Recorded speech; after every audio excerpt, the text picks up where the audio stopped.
the tagline that I came up with was access and inclusion. Just because you have opened the doors to more lower income students doesn't mean that you have prepared yourself to receive them.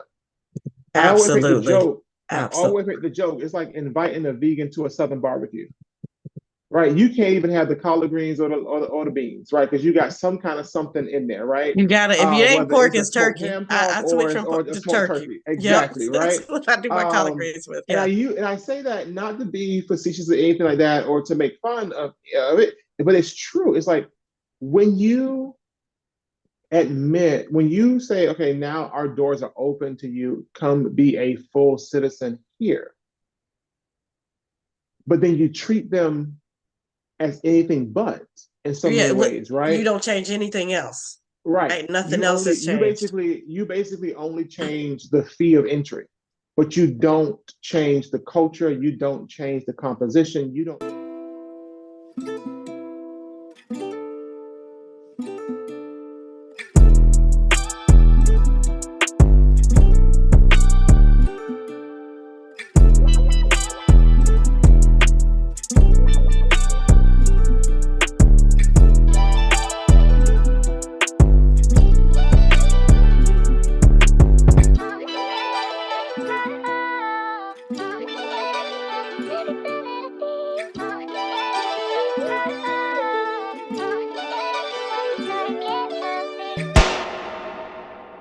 All right. Good day, good people. Welcome to Daily Border Crossings.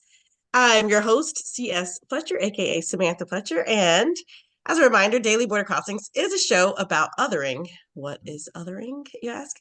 Well, othering is when people or topics are treated by much of the mainstream not in the same way as what is treated or considered as normal or popular or typical.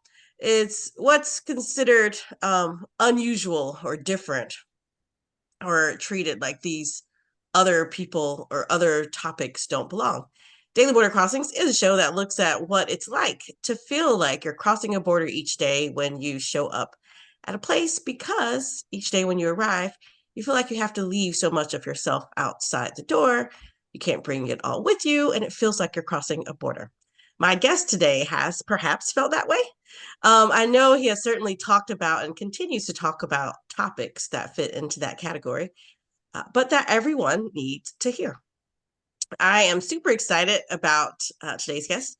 He is a critically acclaimed and award winning author, professor, PhD, the inaugural faculty director of the Boston University Newberry Center, and associate professor of higher education leadership at Boston University.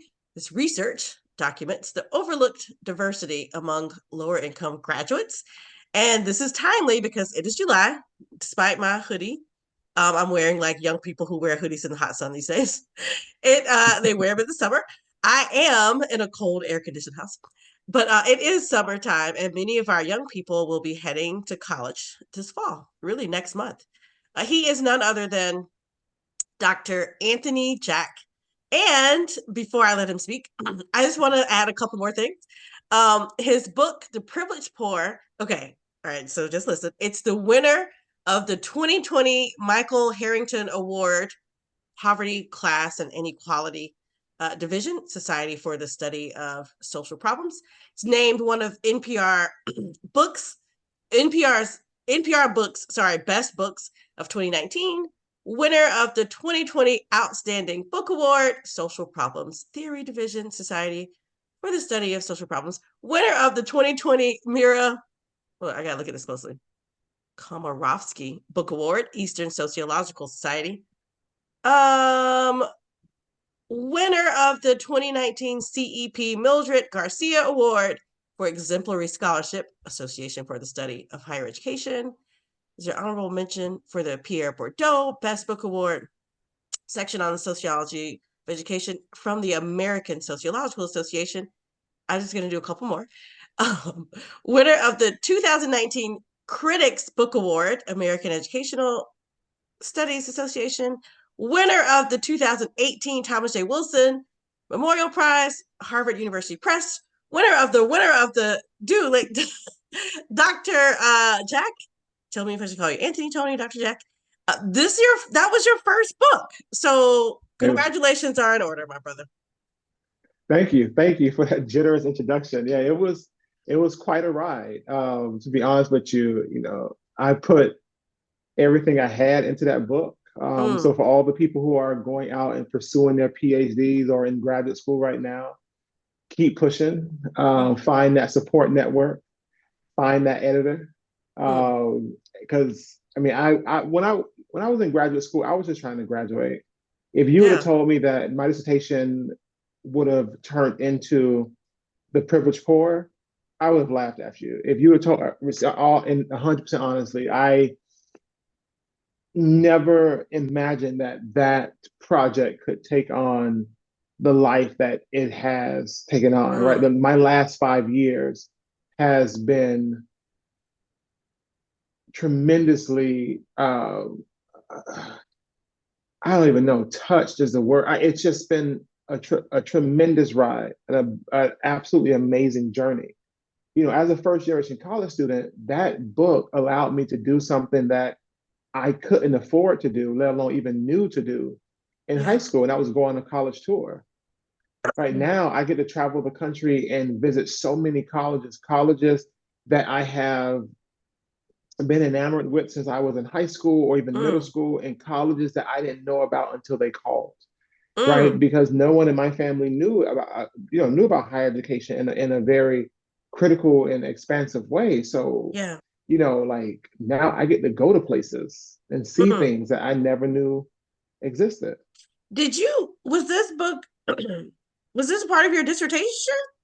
Or It was my dissertation. this was a dissertation. Okay. Okay. Yeah.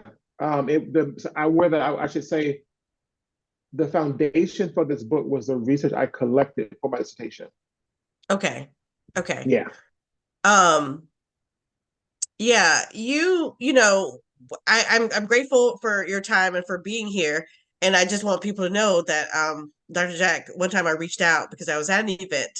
I reached out, and he so kindly welcomed my invitation to just kind of sit and mentor me and advise me on some things, some questions that I had. I don't know that I feel like every author would do that. Everybody who's busy and has a busy schedule would do that. But I don't know. I felt like it said a lot about the inviting nature of your character. Do people say that? Like, I don't know if you get that a lot, I but like, I feel like it's. I appreciate you saying that. No, it's funny. I was with Rich Redditt yesterday. He's a professor at the University of Texas at Austin, and we were literally having a conversation about what the academy values and what's valued in the academy. Mm, And it was just so mm, incredible for us to have that conversation because we both talked about the importance of mentorship and how mentors have been important in our life as well as how we try to pay it forward. mm-hmm. And sometimes that's an advising call, right? And then sometimes that is those yearly or year long conversations, right? Yeah, When you're coaching someone through something, yeah, and yeah, we just try to pay it forward. So I appreciate you saying that. yeah, yeah. I should say, I think most people who listen to my show know I went to Harvard, and I like to say that not to brag or anything, but to because I come from like a small town in South Carolina, and they'll be so proud of me. And when you're at Harvard, like the majority population is not black, but there are enough black people that you feel like you can meet a lot of black people who you're all rooting for each other. And so I have to remind myself when I'm outside of there that that's not like the percentage of the black people in this country. Not a lot of them are at Harvard, but I want people to know that a regular old small town person can go. And so I was there, and that's where I reached out to you, and I appreciated your support. So much respect for that. Thank you so much for then, and thank you for being here. So yeah, your book, right? What an incredible run. It's an incredible book. And on your website, I noticed like there's a blue version and a red version. Is there a difference there? One is the hardcover, one is the paperback, but there is a Oh, Chinese translation. that was my next one. I was gonna say I also saw a version in a completely different language. I noticed some Chinese characters. Like your whole Yeah. this is a Chinese version of your book. Yes. That's awesome. Like that Yeah. is Hopefully I can get it. Hopefully I'll eventually get invited to China to give a talk because I've never been to Asia before. so how did that version come about? That's the thing, you know. So when people say first gen undergraduate and then they say, "Oh, I was first gen" or something like that, I don't Yeah. kind of understand the past tense because like I'm forever first gen. There are so Mm, many things that I don't know about the academy, and okay. the longer I stay in, the more I learn, right? And Yeah. so I didn't know how translations work. I mean, because I surely don't do it. I just didn't do it. I barely, I joked with my mama, I said, I barely speak English. Like to be able to go over and do that. But no, the way in which translations happen is presses, your home press has relationships with presses around the world. Or they're in Oh, other places. And so if a translation is requested by a publishing house someplace else, yeah. they will work with your press. The two presses will get together and say, okay, we want the translation. Ah, okay. Wow, thank you. I did not know it worked that way. Yeah. Do you think I know you wrote this book um as part of the the research you did was basis for it and you were getting your PhD. But do you think somebody who is not like what advice would you have for somebody who's not in grad school or getting a PhD? Could they still write a book? Is the process harder, like to get a publisher or get a I mean, different? there are different avenues now, right? So, The Privileged Poor is my first book. Class Dismissed is my second. I'm an academic, right? So, I get judged like for promotion. I get reviewed. I get assessed based on how productive I am. So, for Oh, okay. me, there's no way I could get tenure without writing a book as a qualitative person, right? And the reason why I say that the privileged poor, the dissertation serves as the foundation for my book is because I also, and here's where being outside the academy plays in, Yeah. I try not to write like other academics. The greatest compliment that I have ever been paid about my work has been when students come up to me and say, "This is the first time that I've read something in college or academic journals, I mean academic outlets, and I didn't feel othered or alienated by it." Right? You were Mm, telling my story in a way that I not only can understand it, but that I felt like you got me. That was the highest compliment that I received for the privileged poor, and hopefully class dismissed will be an equal reflection of how students feel. Because that, to me, that's what's most that's what's most important is for the students who share their stories with me to feel seen, heard, and respected. yeah. So what's important about that is right. So for the first book, I interviewed 103 undergraduates. For the second book, I sat down with 125 undergraduates. So Mm, it's more about what kind of book you are writing, yeah. who's the audience, what point are you trying to make? Because somebody who's not sitting in a position like me, and who's not a journalist, for example, Yeah. it's hard for you to sit down and say, I'm going to interview 100 people on a topic and then write about it. That doesn't mean you can't. I'm just saying that there's less of an infrastructure for it. Okay. But when you think about, to me, one of the best books, and actually it was ranked the number two book by the New York Times. The New York Times did 100 books of the 21st century type of thing. Yeah.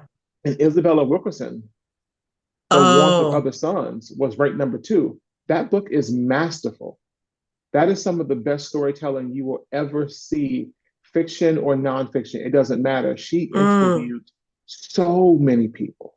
mm-hmm. She Mm-hmm. interviewed hundreds of people Mm, and was able to tell the story of an entire generation of the Black migration through the story of three people.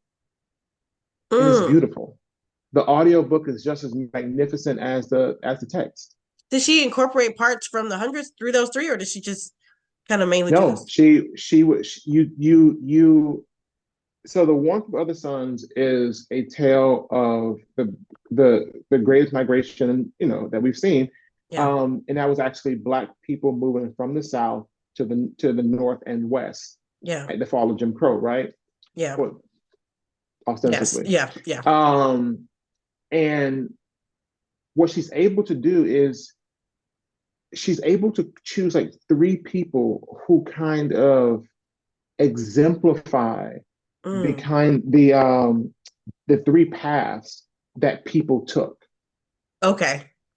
Um, and I don't and of course if you could she could have done it with six people, she could have done it with 20 people, but the way in which we get such a deep, intimate um look in the lives of these three people who made their way from the South to the North and to the West, and what happened to them over the life course, not just when they moved when in their 20s or 30s, but all the way up until their 70s and 80s. It's masterful, right? So it all depends on where you are. Now, she And has she's not a resources around her, and she's not a but she's PhD, not, right? she's not in the academy in the way that I am in the academy, right? So Hmm. people Hmm. can do it, but again, people who are journalists have resources behind them. Right. Okay. Okay. It was Isabel, but didn't she also write Cast? Do I have that right? Yes. Okay. All right. Okay. Um, Now you're making me want to, I need to go back and read that one. Um, Yes.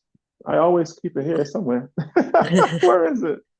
I have an alphabetical order behind me, so just gotta find the W's. wow, you have an alphabetical. Okay, okay. I'm not that organized, but this is the goals. Hashtag goals. Um, so your books, The Privileged Poor, and then now The Privileged Poor, and now Class Dismissed. First of all, I love the name Class Dismissed because when I first read it, well, I love a good play on words, love a good double entendre. And first, I just thought, I mean, class dismissed, like, okay, out, you're out for the summer or whatever, right? The class has ended. But I was like, whoa, it hit me. like he meant the dismissal of paying attention to people of different classes. Which I was just like, yes, okay, I love that. And we're gonna talk about more about the privileged poor, I think, unless there's things that you can share that relate to class dismissed when I get into some of these other questions. But tell us about how class dismissed, like, is it out? And it was this year. I was trying to It find come some. no, it comes out August 13th. Oh, great timing. All right. This Yeah, is yeah, good publicity and timing. it comes out in less than a month. Okay. Yeah, which is um, you know, Privileged Poor was about exposing the overlooked diversity among lower income students at elite schools, Okay. with a particular attention to elite schools because it was the 25th anniversary of these no loan financial aid packages, right? Can you talk about And what those are? yeah, yeah. So in 1998, Princeton introduced a new admissions scheme. I don't mean scheme as in like scam, but scheme like literally a schema, like a framework Okay. for doing admission. They were like, if you come from a family that makes less than a certain amount of money, you will come to school with, instead of loans, we will replace what was traditionally loans Hmm. with fellowship, grants, and scholarships. Okay. So let's say if your school costs $85,000 for the year, and usually you would take out 27 or eight, $27,000 in loan. If your family came from less than a certain amount of money, that $27,000 would be replaced with scholarships and fellowships. Now, no loan doesn't mean you pay absolutely zero because there are some costs, right? You might have to buy your computer, you might have to buy some books, you will have to buy your own um, clothes and extra long Yeah. twin sheets and all that kind of stuff like that. It doesn't mean 100% free because I think the whole like free college gives people like, oh, I can put my wallet away. That's not true. It's that what Yeah. your bill gets zeroed out for like Okay. all the mandatory things. Okay. So Princeton introduced that policy in 1998. Amherst did it in 1999. The University of North Carolina did it, and it was the first public university in 2003. Mm. And so roughly 80 colleges in the country have it. Now, Smith College also recently did it in May of 2023 or 2022, I believe. They Okay. announced that they will be also going no loan after they got a really big gift from an alum. So this is all amazing, right? You can come to school with no loans, but the question is, okay, you are using these policies. and fundamentally changing admissions at these schools forever. Yeah, because it sounds Um, good. it is an amazing investment because Okay. we're talking about doubling almost the cost of financial aid to the university, Okay. right? Because think Yeah. about it, for Yeah. every student that you bring in who needs, who would normally take out a $50,000 loan to go, you're Yeah. saying no, put that on me, right? Okay. Okay. So they were Okay. recruiting a lot more lower income students that way because now cost wasn't necessarily the barrier. Well, in the privileged poor, I say, well, the tagline that I came up with was access and inclusion. Just because you have opened the doors to more lower income students doesn't mean that you have prepared yourself to receive them. I always make the Absolutely. joke. I Absolutely. always make the joke. It's like inviting a vegan to a Southern barbecue, right? You can't even have the collard greens or the beans, right? Because you got some kind of something in there, right? You gotta, if it ain't Whether pork, it's a it's smoked turkey. ham I hock switch from or a to smoked turkey. turkey. Yep. Exactly, That's right? what I do my collard greens with. And Yeah. I say that not to be facetious or anything like that or to make fun of it, but it's true. It's like when you when you say, okay, now our doors are open to you, come be a full citizen here, but then you treat them as anything but in so many Yeah. ways, You right? don't change anything else. Right. Right. Nothing else has changed. You basically only change the fee of entry, but you don't change the culture, you don't change the composition, you don't change anything, right? And so the privileged poor was like, okay, you want students to come in. I'll give you two examples of why it was important that you need to actually investigate your what I call what I talk about in the book, the hidden curriculum, Yeah. which is to me is a system of unwritten rules and unset expectations. Okay. So when you go to college, faculty expect you to be comfortable engaging with them and to come to office hours. Matter of fact, when they come to class, they will say, "Hi, my name is Professor Jack. My office hours are Tuesday and Thursday from 1 to 2. Today we'll be talking about this. Welcome to, my class." Yeah. If you've never been to college before, or you have no one in your family who can tell you what college is like, Yeah. you probably never heard the term office hours because even in movies or TV shows, whether it's Gossip Girl, whether it's higher learning, whether it's whatever movie that you are watching or TV show, office hours are rarely ever part of the conversation. They're Can not I just jump? depicted.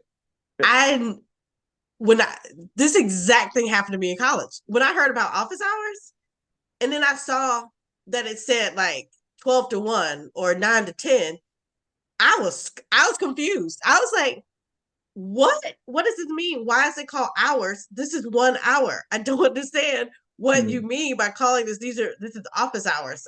Yep. So yeah, I definitely was like, well, I don't understand that. And I did see you touched on this in your book, right? Like I was Mm-hmm. like, that's a really great example of a way to be confused. Yeah. And so it's part of the hidden curriculum because if your parents went to school, college, or you went to one of those like really prestigious boarding schools or private schools, you've not only heard of office hours, you've probably been to office hours. You've practiced office hours. You've practiced how to engage with faculty in office hours. That by the time you get to college, that's nothing new to you. It's Right. like, all right, I'm going to office hours. I got a question. Privileged students were more likely to go. Other students were not. And in my work, right, so I talk about the hidden curriculum, and I say, well, previous research will just tell you that middle class students went to office hours, lower income students did not go. Yeah. But my research pushes back against that because what also I what the key part of my research was at the point was we were ignoring where lower income students were coming from. Because in my research, I actually show that 50% of lower income Black students at elite colleges like Harvard and Yale and Princeton and Amherst and Vassar and in Columbia Yeah. are actually the alumni of boarding day and preparatory schools like Andover, Menlo, and Hockaday. Right? We're talking about very, very prestigious boarding schools, high Yes. schools now Yeah. that cost $50,000 and $60,000 a year Right. Right.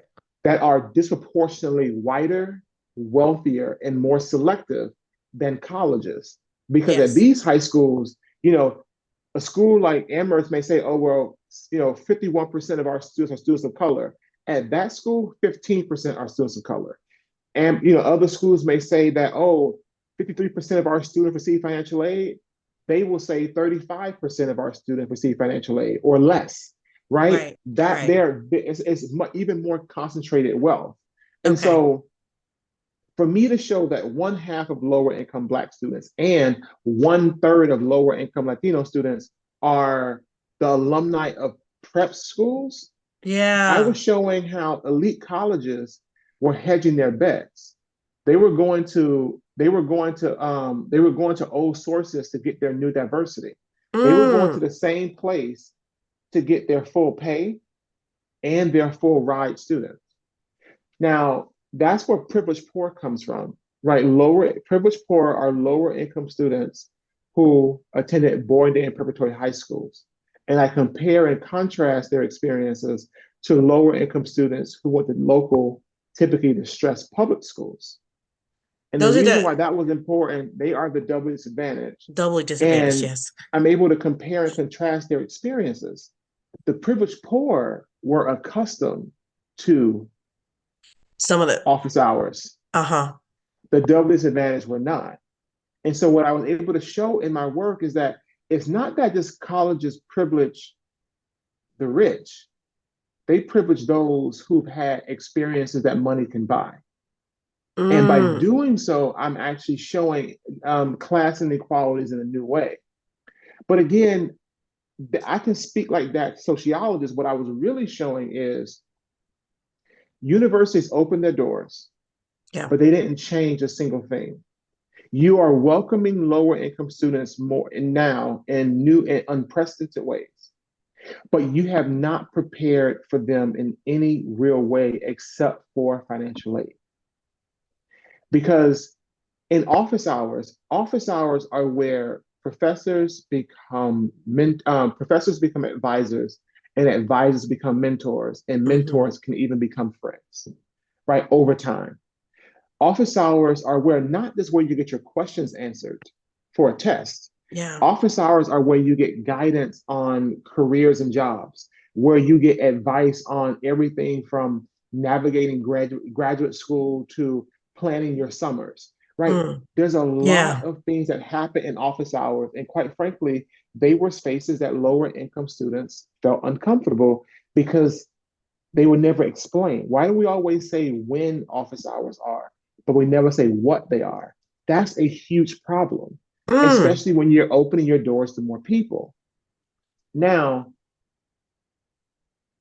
all of that is really talking about what a lot of people talk about cultural capital. And for lack of a better definition, to avoid all the jargon and stuff, Yeah. cultural capital is nothing but taken for granted ways of being that are valued in a particular context. Okay. Right? There are certain expectations that we place on people from the moment they enter our world, whether our world is our home or our classroom or our school. Think about it. When you go to some people's house, you, you if it's your first time, you don't know if they have a shoe, what their shoe policy is until they Uh-huh. tell you, Yeah. right? And Universities they have tell a you up front equivalent generally. up front. Yeah. They typically do. But imagine going to a university. But imagine if people did what universities do. Well, they don't tell you the shoe policy.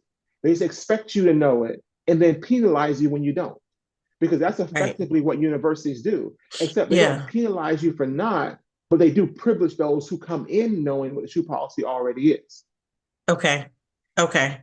So, like, one thing that I do for my work is I push faculty, staff, and administrators to define their office hours. Like, define what it is. Don't just say when it is. And I Yeah. do this for both, not and for offices too, right? A lot of people don't know mental health services is not self-explanatory. Career Mm. services is not self-explanatory because a lot of people say, oh, career services. Career is something that you do when you're 30 or 40. I'm 17, 18, 19 years old. Why would I go to career services in my freshman or sophomore year? Some people know, oh, career services who handle the fellowship and internships and summer stuff. That's not, it's not self-explanatory. Exactly. So much of the language in the academy is loaded and coded, and we need to be very clear when we engage new communities Yeah. about how to do it. Now, that's where one of the biggest differences between the privileged poor and the disadvantaged, but there are points where their experiences align. Right. And I also talk about food insecurity on the college Yeah. campus. Yes. And the reason why is because here again, universities opened their doors to more lower income students, but they didn't change their dining hall policies. And some might say, well, what does that have to do with anything? Well, anybody who has been to college knows that the vast majority of colleges, especially those that are residential, shut down during breaks. Yeah. Spring break, Thanksgiving break, winter break, and then also those privileged holidays. Like some colleges shut down for the Columbus Day Regatta. Some colleges shut down for the Derby. Some colleges shut down for these regional, like Midwest or West Coast or New England holidays that don't make Mm-hmm. sense to anybody who is not from the area. Exactly. And so, but what happens when schools shut down is, well, people don't eat. There is food insecurity at Harvard and Princeton and Yale and Dartmouth. And these are the richest, most endowed universities and colleges in the country. Uh-huh. Food Hearing insecurity is episodic. even hearing you say that sentence, there's food insecurity at Harvard and Yale, and like it doesn't even sound right. Yeah, it is, but it doesn't sound right, and it feels even worse when you're so damn hungry that you can't, and you don't, and you have no money. Yeah. When I did my research, 1 in 5 universities that shut down, sorry, less than 1 in 5, um, only 18% of the universities that have adopted no loan financial aid policies kept their dining hall open during spring break. What, say that percentage? 18%. That's not even 1 in 5. So if Mm. I gave you a list of all the colleges, Yeah. you can be like, no, no, no, no, yes, no, no, no, no, yes. At Mm. each of those no's, hundreds or even thousands of students had to fend for themselves during campus closures.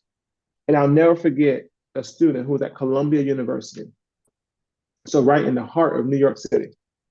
Yeah. She stood up in a room about 200 to 250 people. And she said, did you notice gender differences in how students dealt with spring break? And I knew where she was going, but I wanted her to feel empowered to tell Yeah. her own story.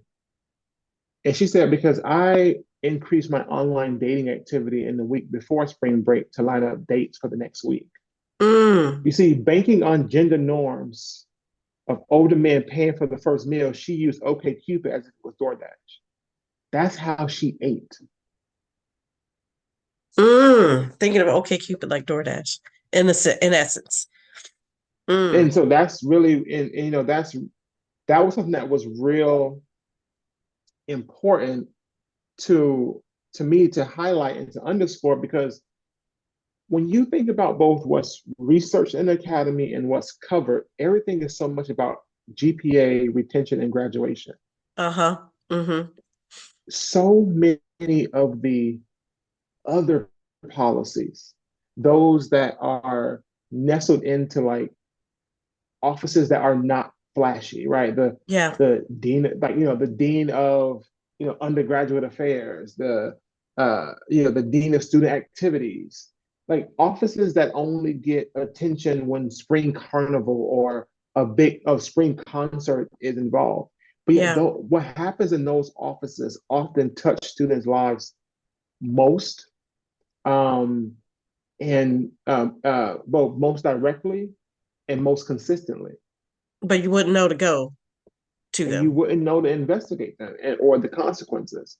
So the first book really looks at how class shapes how students move through college, with a Yeah. particular attention to poverty and also policies on campus. I like that when you're sharing about the student at Columbia, the framing around gender to lead to this racial and all these other pieces there's a lot of times that like you can get at. I feel like sometimes when there's a gender framing, you can get like they can hear. Sometimes it can hear, and then you can lead to the bigger issue that you're trying to point Yeah. out. One of the things you said reminded me of, well, your example. I swear I'm just gonna tell you I'm gonna steal it and use it. The vegan, inviting a vegan to the cookout, because I think it's such a great one because well, I hadn't thought of it that way, but I do know that like there's a lot of, like I can't, I was a journalist for years. I switched over to work in education and I did so in independent schools. So being in these independent schools that then feed into a lot of these Ivy Leagues, I definitely, it was a learning, a waking experience. My first couple of years just being in there and seeing the affluence and the families and the differences and all of that from Mm-hmm. PK through grade 12. Um, and so I feel like I hear a lot of the relations to what you're saying in terms of like thinking about even the black and black students of color in those schools versus the ones that I know in my own family, ones that go to public schools and like their level of what they know and what the information that they Mm-hmm. access. So I'm thinking about all that. I'm also thinking about your example of inviting a vegan to like a southern cookout is making me think of one of the things that I say about when people talk about integration, and I always tell people, for me, integration never happened. Desegregation happened, but true integration would have meant that they would have been looking at these things and preparing. And it makes me think about Vanessa Siddle Walker, who was a Hugsy alum, also who wrote the book Mm-hmm. "The Lost Education of Horace Tate," which has all these it's a story of the man Horace Tate who before schools desegregated, like he saw it coming and he got together to make all these plans for how things should go, and in those plans some white students would have been coming to black schools and black students going to white schools, and they agreed to all this. And she gives this wonderful talk that she gave at Huxley, the Harvard Graduate School of Education, about how all these things that were supposed to happen didn't happen. They agreed, they made all Mm-hmm. these agreements, and white teachers and white leaders made all these agreements with these black leaders. But once the verdict happened, that for Brown versus Board of Education, that desegregation was going to happen, they essentially said, "Oh no, we're actually not going to stick to that," and they did all the opposite. And he kept a lot of what their research had been because he didn't want it to get destroyed because they just destroyed it, and they air quotes, integrated their schools with us, but really they just did some desegregation with a couple black people here, a couple black people there, and Yeah. never really got it. Just kept continuing. So your book and your research, it makes me think of that because that's how I see it, right? Like this wasn't true integration. This is, let's open our doors. Let's say, come on, vegans, and fend for yourself when you get here. I hadn't thought of the vegan reference, but it's definitely Yeah. makes me think of that. And for Um, me, I want to say, like, yeah, I'm in the new book, yes, yeah, the first, the privilege poor is kind of focused on the inequalities on campus, right? okay, And how there are so many things that we take for granted on campus, and how does that manifest itself in students' lives. The second book says we need to get rid of the metaphor of the college bubble because it investigates how the inequalities off campus shape the inequalities on. And it interrogates students' families, finances, and the fault lines along race on college campuses, with a particular look at how COVID exacerbated the very inequalities that universities were ignoring, let alone mm, beginning to address. And I'll give you an example that takes me back to the office hours thing. okay, And especially for those if students are here who are listening to this, or people who are helping students when they transition to college in a couple of weeks, so many people are told to work as part of their financial aid package, right? Whether it's federal work study, or people need to work for a host of reasons, whether just to support themselves or yeah. support themselves and their family back home, right? But yet universities take a very hands-off approach to helping students find jobs on campus. Yes. So much so that they have a job fair and be like, okay, my job is done. But a job fair is not neutral ground to so That is many that. students. Like there's so many things that you need to know about how to navigate it, and also just how to feel comfortable meeting 40 people, asking for business cards, giving out your resume, all this kind of like interactional stuff. You ain't But never here's the lied. issue. Because that happened to me as well. Sorry to interrupt, but I was like, Oh yeah. definitely thought that my professors were going to, and this is at the Career Center for University of Maryland, Career Center, whatever we call it at Harvard. I thought in both spaces I was going to get way more. Like you're going to actually make some connections, right? You're going to actually provide some links to to internships, right? Like you will help name the companies that have the internships.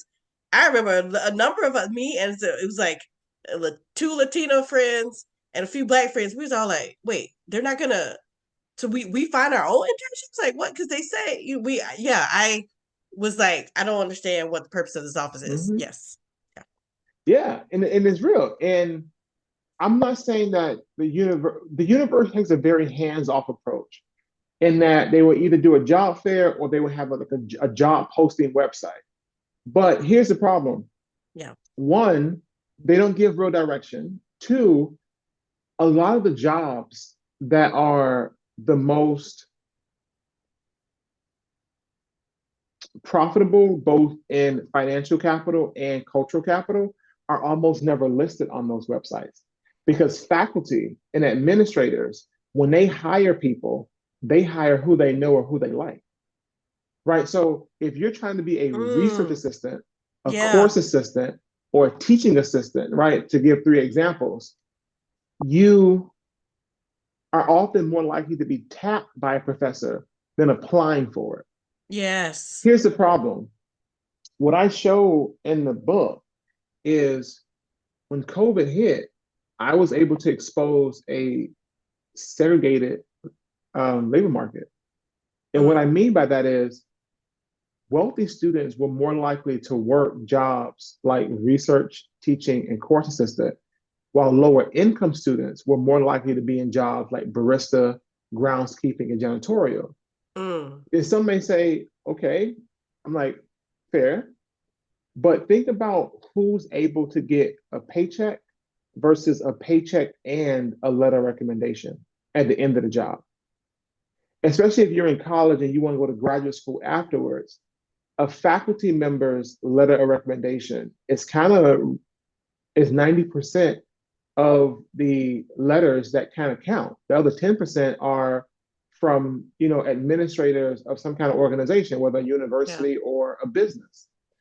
Lower income students were more likely in like these very transactional roles that had very little contact with faculty.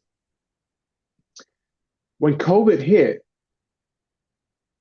lower income students lost their jobs, but the wealthy peers not only kept their jobs, but got more hours because they were needed even more, right? So we all know that all jobs aren't created equally. Yeah. Sorry, all jobs aren't created equally, but not all jobs were protected equally either. Lower income students were part of, just like around the world during COVID, right? Lower income students were more likely to be in jobs that went away as soon as campus closed. Wealthy students kept working if they wanted to and were in even more high demand than before. That is how class dismissed looks at how, again, the hurdles that lower income students face on campus were made even higher, right? Were made even tougher to cross Well, it's because of funny the too. pandemic and closures. And the pandemic would refer to so many of those, they would call those essential jobs, like essential workers. And it's like, why do you use that term? Essential sounds important. It would sound based on what you're saying. And here I am, somebody who was a student during that time. And I was amazed at like the amount of assistants all my professors had. I was like, is this normal? They had like 3 teaching fellows and a teaching assistant, So I'm thinking about that now, like all these extra hours and stuff and who was probably tapped.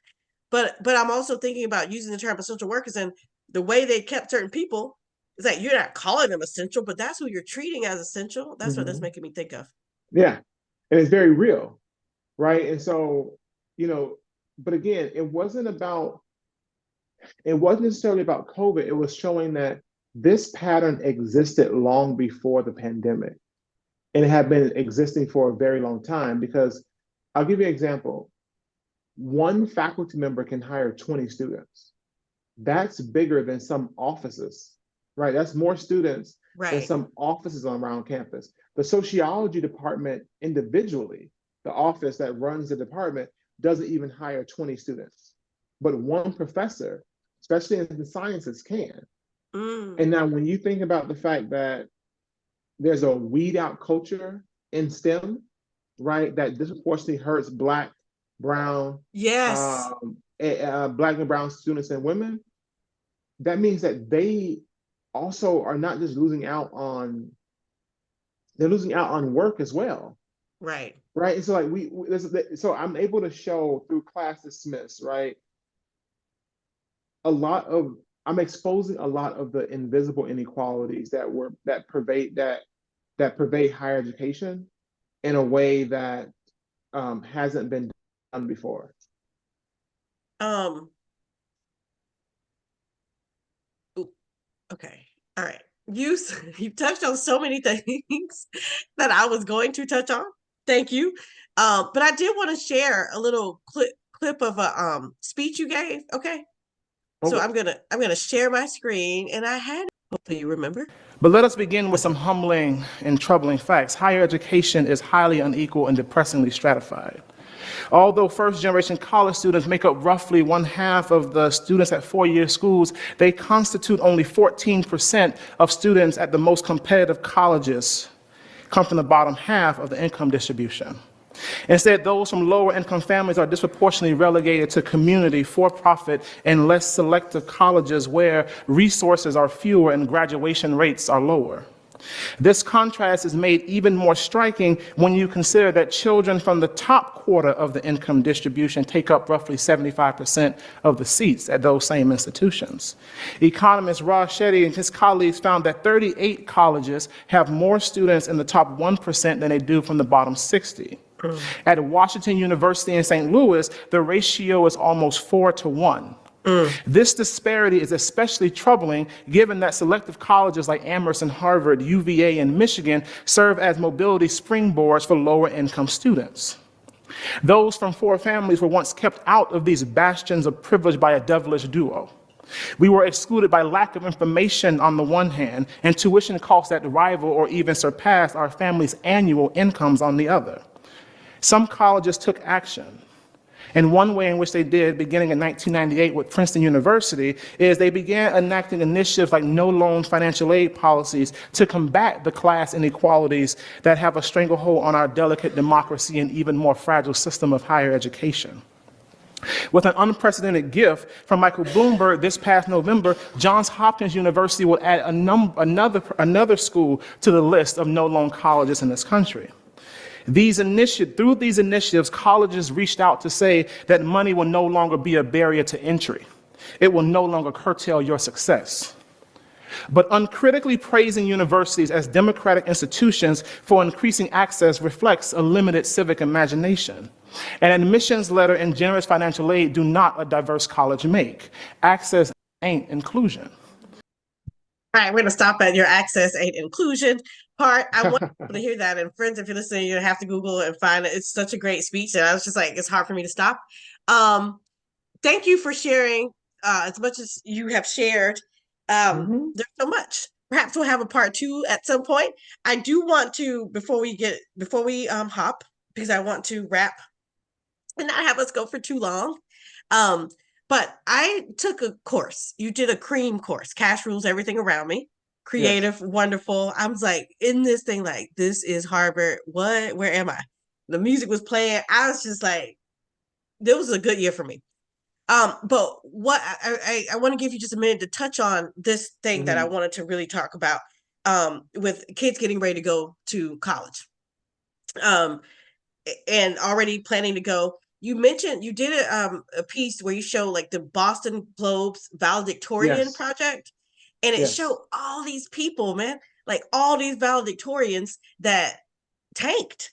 Now, some of them made it, but like years, they followed them for years, and a lot of them didn't. Some of them were homeless. There were all these issues. And I was thinking about like a lot of firsts, like one thing you mentioned in your book when you're in the chapter about I too am hungry.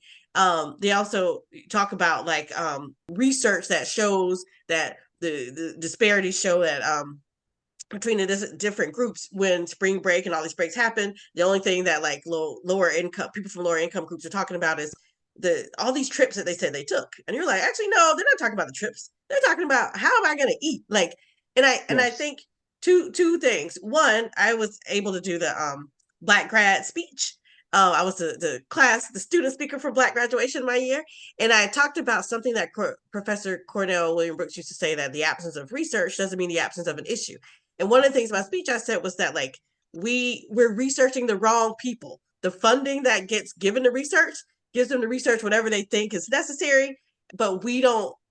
But they never get researched. A lot of the mainstream people that are doing the research, like nobody's researching y'all, and y'all need to be researched. That's a whole other story.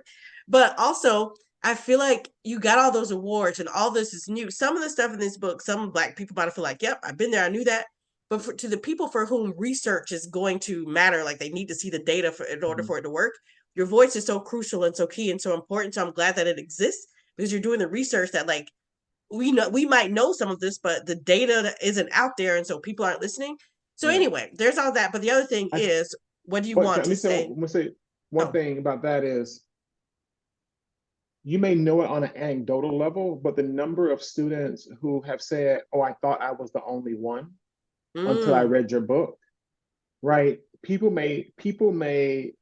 There's always going to be people who will say, "Oh, I knew that already." Okay, well, what did you do about it? Is always a question for me. I'm like, okay, if you learn absolutely nothing from my work, then why, or anybody's work? I'm not saying not taking it personal at all. If you learn absolutely nothing from somebody's work, then why haven't you why then why have you been sitting on this mountain of much needed information? What's the point of hoarding something that could change people's lives? Yeah. And don't get me wrong, there are people who are outside the academy and don't have the same access, stuff like that. But there are so many students, generation after generation of them, who felt like they were the only one who experienced this. Because I've had people as young as celebrating their 50th anniversary, their 50th reunion, write back to me and say, "I read your book and it hurt to read because I remember those moments myself." I saw that. I saw that a comment that said that. I've had students who are in their freshman and sophomore year and was like, "Now I know why I see this school so differently than my roommate." Or as one person put on Twitter, "I'm the privileged poor, you're the I'm the W disadvantage, you're the privileged poor. We are not the same." In a more flippant way. And I will say this, in my research, it's not that and I also don't focus on just, you mentioned, just lower income students, right? In the first book, I include middle class and, quite frankly, very affluent Black students to compare their experiences. In the second book, of the 125, roughly 40% of them are actually quite affluent as well. Because I have stories in that book talking about like pulling the curtain back of students renting out castles and villas during COVID so they can have fun with their friends. Right. You know, traveling. We're not a monolith. Traveling to second and third homes, taking on unpaid internships. Like, who took on unpaid labor voluntarily during COVID? I'm not talking about the unfair burden that women and mothers especially took on during the COVID-19 pandemic, that unpaid labor. I'm talking about literally going to a for-profit company and voluntarily working for no pay, just so you can get a letter of recommendation and experience. So I think you're 100% right, and I hope people come away from that's why I say, like, this book isn't about poverty, it's about inequality, right? Or rather, it's not just about poverty, it's about inequality. And quite frankly, we need to understand privileged spaces, because Yeah. that's often where inequality is exacerbated the most. Well, I was gonna say I read where somebody was like, "Well, just don't go." I didn't see many opponents to your work, but I did see one that was just like, "Well, the Black people should just don't go, just don't be in them." What do you say to that? I think that's an ignorant way of thinking about mobility. Period. Yeah, Um, it's like if and they're by gonna ignorant, treat you I meant bad and like not just, then don't be there. And I'm like, it's well, we can find a way to navigate. it's thinking about, well, I'm like, if you want a segregated higher education system, that's on you. Maybe that's but when I think about the resources that these universities can give, the amount of loans that people don't have coming from them, the graduation rates being so significantly higher Yeah, than yeah, damn near any other place. yeah. I think especially for somebody, because I actually hear more of those comments from people who actually don't have any experience in higher education. And they kind of are the people who would discourage a child from going to college at all. Not because they don't think college is a route that can lead to mobility, but it's more like oh, you think you're better than everybody, that kind of stuff like that. And students already Yeah. have enough of that to deal with and need to learn how to deal with family when you exceed even their expectations. Because there's a Right. reality in which that students actually have to face this dilemma. It's like, I can't complain about the problems at school to my family at home, because some of them will be like, well, that's what you deserve, or well, then just come home. You don't put up with it. But if they Yeah. come home, What? they Right. have no possibility of getting them out of the situation that they were trying to get away from. And Exactly. again, I don't think that students are trying necessarily to get away from home all the time.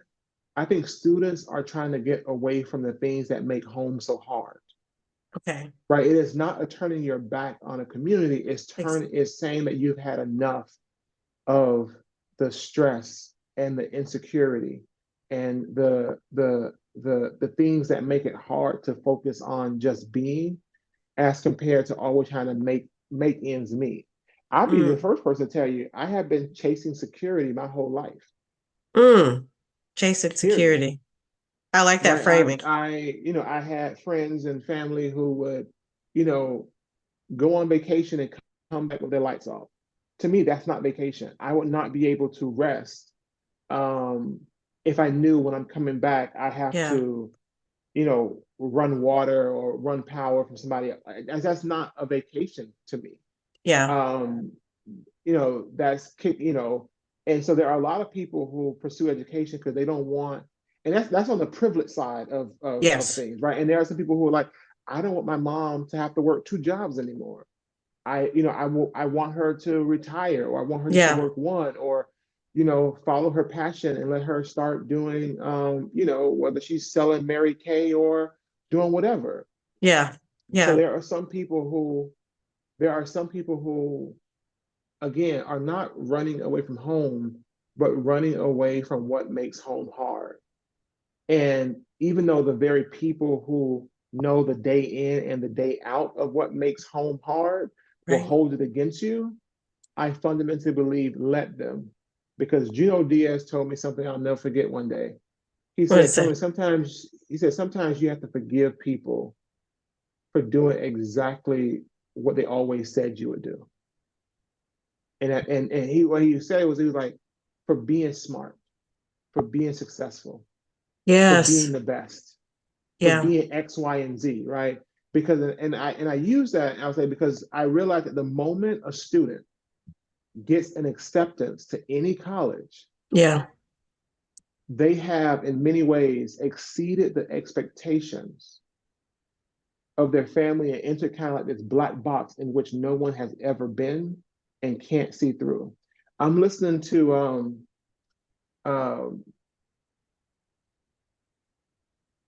Aceveto's new book.